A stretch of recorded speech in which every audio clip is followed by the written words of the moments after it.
જિલ્લા કલેક્ટર શ્રી પ્રવીણ ચૌધરીના અધ્યક્ષસ્થાને કલેક્ટર કચેરી આણંદ ખાતે જિલ્લા કક્ષાનો સ્વાગત કાર્યક્રમ યોજાયો હતો।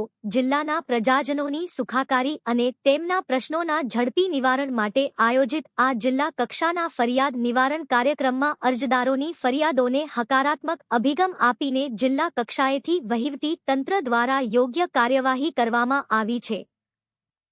જિલ્લા કક્ષાના ફરિયાદ નિવારણ કાર્યક્રમમાં અરજદારો દ્વારા રજૂ કરાયેલ પ્રશ્નો અંગે કલેક્ટરશ્રીએ સંબંધિત અધિકારીશ્રીઓ સાથે જરૂરી જાણકારી મેળવી અરજદાર સાથે જરૂરી સંવાદ કર્યા બાદ કુલ 07 પ્રશ્નોનું હકારાત્મક નિરાકરણ કર્યું હતું। આ 07 પ્રશ્નોમાં કુંજરાવના સીમ વિસ્તારમાં રખડતી ગાયો દ્વારા કરવામાં આવતા પાકને નુકસાન બાબત, સામરખા નેશનલ એક્સપ્રેસ હાઈવે નીચેથી અંડરગ્રાઉન્ડ વાયર નાખવાની પરમિશન અંગે, ઉમરેઠ વિસ્તારમાં દબાણ દૂર કરવા અંગે, ખાનગી માલિકીની જમીન પર થયેલ અનધિકૃત કબજો દૂર કરવા અંગે, ઉમરેઠમાં જર્જરિત ભયજનક મિલકત ઉતારવા રિપેરિંગ કરવા અંગે, બાકરોલ વિસ્તારમાં દબાણ દૂર કરવા અંગે જેવા પ્રશ્નોનો હકારાત્મક નિકાલ કરવામાં આવ્યો હતો। જિલ્લા સ્વાગત કાર્યક્રમમાં જિલ્લા વિકાસ અધિકારી સુશ્રી દેવાહુતી, જિલ્લા પોલીસ અધિક્ષક શ્રી ગૌરવ જસાણી, નિવાસી અધિક કલેક્ટર શ્રી લલિતકુમાર, અધિક કલેક્ટર શ્રી ગમારા,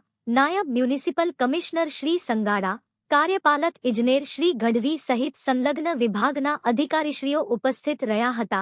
એડિટર અમિત સિંહ ઝાલા, આણંદ તક લાઈવ ન્યૂઝ, આણંદ।